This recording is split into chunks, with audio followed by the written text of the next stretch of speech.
गेहूं की बालियां मोटी कैसे करें, बालियों की साइज हम कैसे बढ़ाएं, इसके लिए हम किन खादों का इस्तेमाल कर सकते हैं। आज हम इन्हीं बातों के ऊपर चर्चा करेंगे, तो पूरा वीडियो किसान साथियों आप ज़रूर देखिएगा। और कुछ भी सवाल है या सुझाव है तो आप कमेंट कर सकते हैं। किसान साथियों, चैनल को भी आप सब्सक्राइब करिएगा। तो आज हम फिर से बताने जानेंगे कि गेहूं की बालियां मोटी और लंबी कैसे करें। तो यहाँ पे जो बालियों की साइज़ है वो इस बात पे भी निर्भर करती है कि आपने अभी तक किन किन खादों का इस्तेमाल किया। किसान साथियों, वैसे तो हमें नाइट्रोजन, फास्फोरस, पोटाश के अलावा बहुत सारे माइक्रोन्यूट्रिएंट्स की पूर्ति भी करनी होती है, लेकिन हम नाइट्रोजन, फास्फोरस, पोटाश ये तीन खादें ही सही ढंग से या सही समय पे या सही मात्रा में नहीं डाल पाते हैं। अब जब बालियाँ निकलने वाली होती हैं या फिर बालियाँ निकल रही होती हैं तो हम यही सोचते हैं कि हम बालियों की साइज़ कैसे बढ़ाएं। तो ये आपको पहले से ही तैयारी करनी होती है। हालांकि कुछ तरीके मैं आपको बताऊंगा जिससे कुछ फ़र्क पड़ेगा, लेकिन शुरुआत से ध्यान देने से और अच्छा रहता है। तो बुआई के समय अगर हम जानें तो आपको डीएपी 55 किलो, साथ में यूरिया आपको देना है 20-25 किलो, साथ में पोटाश की मात्रा आपको देनी होती है 25 से 35 किलो। तो ये तीन खादें आपको जो है बुआई के समय इस्तेमाल करना होता है। अब हम पोटाश की बात इसलिए कर रहे हैं क्योंकि पोटाश कहीं ना कहीं बालियों के विकास में सबसे ज़्यादा काम करता है। बालियों की साइज, दानों की संख्या, दाने की मोटाई बढ़ाने में पोटाश का सबसे अहम योगदान होता है। तो अगर आपकी फसल 50 दिन, 60 दिन, 55 दिन, 65 दिन, 70 दिन के आसपास की है और अभी भी आपने जो पोटाश है उसकी पूर्ति बिल्कुल भी नहीं की है, कोई भी आपने पोटाश वाली खाद बाली आने से पहले तक नहीं डाली है, तो ऐसी दशा में क्या होगा कि आपकी बालियाँ तो छोटी आएंगी ही आएंगी, क्योंकि आपके पौधे को पोटाश की भी आवश्यकता पड़ती है। लेकिन अब आपके पास ज़्यादा समय तो है नहीं। अगर आप अभी जो है पोटाश का इस्तेमाल मिट्टी में करते भी हैं तो भी उसका ज़्यादा लाभ नहीं मिलेगा। इसलिए बढ़िया तरीका मैं आपको बता देता हूँ। अगर आपने पोटाश की कम मात्रा बुआई के समय डाली है या फिर आपने पोटाश डाला ही नहीं है, तो ऐसी कंडीशन में आप कुछ एनपीके आते हैं जिसमें पोटाश पाया जाता है, उसका इस्तेमाल आप कर सकते हैं। जैसे एनपीके 0050 का इस्तेमाल करिए। इसके इस्तेमाल से पोटाश की पूर्ति जो है 50% पोटेशियम, 17.5% सल्फर भी इसमें पाया जाता है।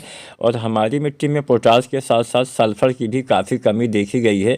तो यह एनपीके तो बढ़िया काम ही करता है। अगर आपने पोटाश कम डाला है या फिर ना के बराबर डाला है तो 1 से 1.5 किलो या अधिकतम 2 किलो भी पोटाश आप डाल सकते हैं पर एकड़ के हिसाब से। आप चाहें तो 10-15 दिन के अंतराल पे 2 बार भी डाल सकते हैं। मान लीजिए आपने पोटाश बिल्कुल भी नहीं डाला है, बालियाँ निकलने वाली हैं तो आप डाल दीजिए, बालियाँ निकलने के बाद तो आपको डालना ही चाहिए।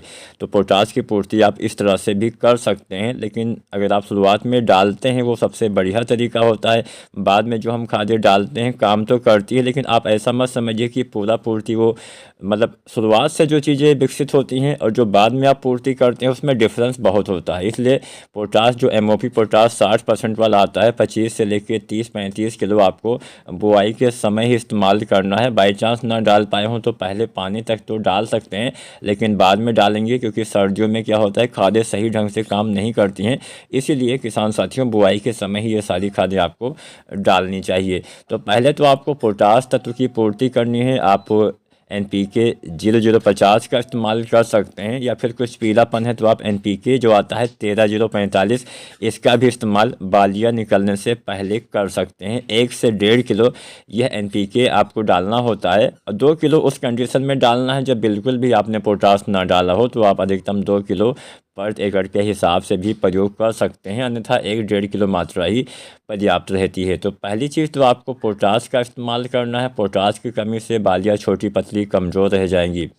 इसके साथ साथ किसान साथियों, अगर आपने पोटाश अच्छी मात्रा में डाला हुआ है और तब आपको बाली आने से पहले गबोट अवस्था में एक एनपीके डालना होता है, वो है एनपीके 05234। अगर आपने पोटाश नहीं भी डाला हुआ था तो आप एनपीके 0050 मान लीजिए आप डाल दीजिए पहले, 2-4 दिन के बाद 05234 का इस्तेमाल कर दीजिए, क्योंकि यह एनपीके बाली आने से पहले गबोट अवस्था में सबसे बढ़िया काम करता है। आप कोई भी एनपीके चाहे ना डालिए, पोटाश ना डाला हो तो एनपीके 0050 डालिए।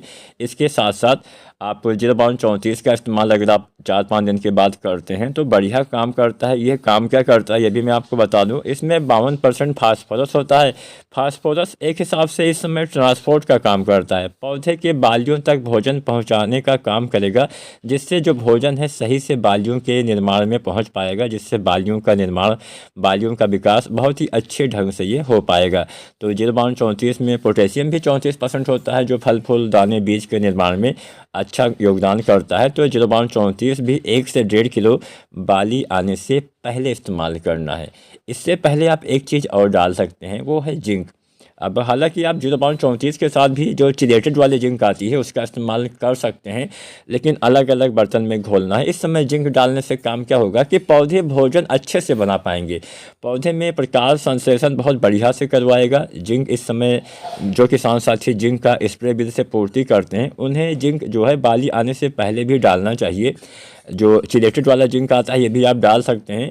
अगर आप सामान्य जो जिंक सल्फेट आता है उसका इस्तेमाल करते हैं तो उसको आप 0.34 के साथ नहीं डाल सकते हैं, बाद में आप पहले इस्तेमाल करिए।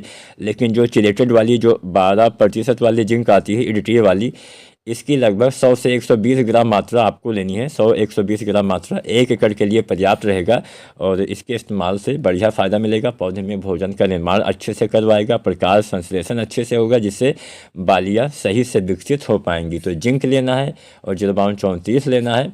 12% वाले जिंक के साथ ही आप 0.34 डाल सकते हैं, लेकिन अलग अलग घोलना है। लंबे समय तक एक साथ मिला के आप रख नहीं सकते हैं। और सबसे ज़्यादा लाभ लेना है तो बेहतर है कि अलग अलग ही डालें। इसके साथ साथ किसान साथियों, इस अवस्था में हम बोरोन का इस्तेमाल करते हैं। अब बोरोन के इस्तेमाल से फ़ायदा ये मिलता है कि पॉलिनेशन अच्छे से होता है। पॉलिनेशन का मतलब होता है परागण। परागण का मतलब होता है जब आपके पौधे में जब बालियाँ निकल आती हैं तो फ्लावरिंग होती है, फूल आते हैं और फूल आने के बाद ही दाने का निर्माण होता है। अगर परागण सही से नहीं होगा तो मतलब फ्लावर्स तो आएंगे, बालियाँ भले ही चाहे जितना अच्छी आ जाए, फ्लावर्स चाहे जितने ज़्यादा आ जाए उसमें, लेकिन अगर पॉलिनेशन सही से नहीं होता है तो क्या होता है कि दाने के अंदर आपका मतलब जो बालियाँ आती हैं उसके अंदर दाने ही नहीं बन पाएंगे, दाने खाली रहने की समस्या हो जाएगी, पतले कमज़ोर होने की समस्या, तमाम चीज़ें हो सकती हैं। तो बोरोन के इस्तेमाल से एक तो फ़ायदा मिलता है कि परागण अच्छे से होता है। परागण अच्छे से कैसे होता है, ये मेल और फीमेल फ्लावर्स में काफ़ी मजबूती लाता है। ये पराग नली के निर्माण में काफ़ी हेल्प करता है, जिससे परागण की जो प्रक्रिया होती है, जो प्रोसेस होता है, वो बढ़िया ढंग से हो पाता है। इसके साथ साथ किसान साथियों, बोरोन का एक दूसरा काम भी होता है कि मिट्टी के द्वारा जो जड़ें अवशोषित करती हैं, उन सभी खाद्य पदार्थों को, उन सभी भोजन को पौधे के सभी भागों तक पहुंचाने का काम बोरोन का ही होता है। तो बोरोन भी एक आवश्यक सूक्ष्म तत्व की कैटेगरी में आता है। बोरोन का इस्तेमाल करने से फ़ायदा मिलता है, लेकिन हाँ, बोरोन का अगर आप ज़्यादा मात्रा में इस्तेमाल करेंगे तो फ़ायदे से ज़्यादा आपको नुकसान देखने को मिलेगा। दाने पे धब्बे पड़ सकते हैं, फसल जल सकती है, नुकसान ज़्यादा हो सकता है। इसलिए कभी भी सभी चीज़ें तो आप कुछ 19-20 चल जाएगा, लेकिन बोरोन कभी भी ज़्यादा मात्रा में मत डालिएगा। तो 100 ग्राम मात्रा आपको लेनी है, 100 से 120-25 ग्राम ये भी आप ले सकते हैं। 1 एकड़ में इतनी मात्रा ही आपको डालनी है। और अगर आप 0.34 के साथ बोरोन डालने वाले हैं और जिंक डालने वाले हैं तो सभी को अलग अलग बर्तन में घोलिए।